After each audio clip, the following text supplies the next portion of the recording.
বন্ধুরা, স্বাগতম আমাদের আজকের ভিডিওতে। আজ আপনাদের নিয়ে যাব কুয়েত দেশটিতে, যে দেশটির নিয়ম অনুসারে কোনো পুরুষ যদি কোনো মহিলাকে উপহার দিতে চায় তাহলে সে সরাসরি দিতে পারে না, নিজের মা অথবা বোনের সাহায্যে সেই মহিলাকে উপহার পাঠাতে হয়। কুয়েতে সবারই ব্যক্তিগত গাড়ি আছে এবং গাড়ি পুরনো হয়ে গেলে এমনটাও হয় যে আপনি হয়তো কাজ শেষে বাড়ি ফেরার পথে হঠাৎ দেখতে পাবেন রাস্তার পাশে পড়ে আছে এই গাড়ি, অথবা 32 ইঞ্চি এলইডি টিভি, যা একদম নতুনের মতোই।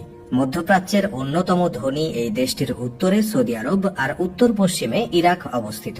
দেশটির রাজধানীর নাম কুয়েত সিটি। দেশটির আয়ের 90% আসে তেল থেকে। এখানে একদিকে যেমন বোরখা পরিহিত নারীরা চোখে পড়ে, তেমনি দেখতে পাওয়া যায় স্কার্ট পরা তরুণীকেও। মানে দেশটিতে দুই রকমের সংস্কৃতি চোখে পড়ে।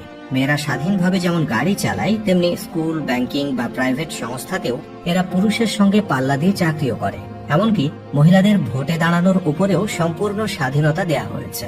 মজার ব্যাপার হলো, এত ধনী দেশ হওয়া সত্ত্বেও এই দেশে বাংলাদেশ বা ভারতের শহরগুলোর মতো রাস্তার পাশে ফেরি করে পুরনো জিনিস বিক্রি করা হয়।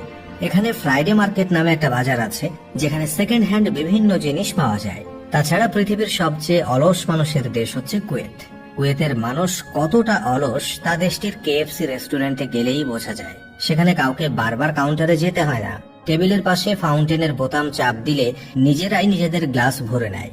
এর ফলে সে দেশগুলোর মানুষ বিশ্বের অন্যান্য দেশগুলোর তুলনায় বেশ মোটাসোটা।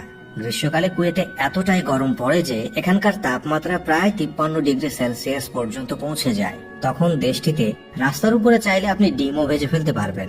বিশ্বের সবচেয়ে বড় তেলের ভান্ডার হলো এই কুয়েত। কুয়েতের মোট জনসংখ্যার প্রায় 75% মানুষ ইসলাম ধর্মের অনুসারী এবং খ্রিস্টান ধর্মে বিশ্বাসী মানুষের সংখ্যা 19,000। বাকিরা অন্য ধর্ম পালন করে। 2012 সালে কুয়েতের স্বাধীনতা দিবসের সুবর্ণ জয়ন্তী উপলক্ষে রাজধানী কুয়েত সিটির রাতের আকাশ বর্ণিল সাজে সেজেছিল। বিভিন্ন রঙের আতশবাজিতে মুখর ছিল নগরী। প্রায় 130 কোটি টাকা খরচ করা হয়েছিল শুধুমাত্র আতশবাজি ফোটানোর জন্য, যা গিনেস বুক অব ওয়ার্ল্ড রেকর্ডসে বিশ্বের সবচেয়ে বড় আতশবাজি হিসেবে স্বীকৃতি পেয়েছে। তবে এই দেশটির ভালোর পাশাপাশি কিছু অন্ধকার দিকও রয়েছে। মধ্যপ্রাচ্যের এই দেশটি টানা 3 বার প্রবাসীদের জন্য সবচেয়ে খারাপ দেশের খেতাব অর্জন করেছে। তবে দেশটির পক্ষ থেকে বলা হচ্ছে তারা এই জরিপ বিশ্বাস করে না। প্রিয় দর্শক, আপনার কি মনে হয় প্রবাসী কেউ রয়েছে কুয়েতে?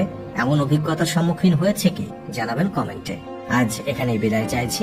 এতক্ষণ সঙ্গে থাকার জন্য অসংখ্য ধন্যবাদ।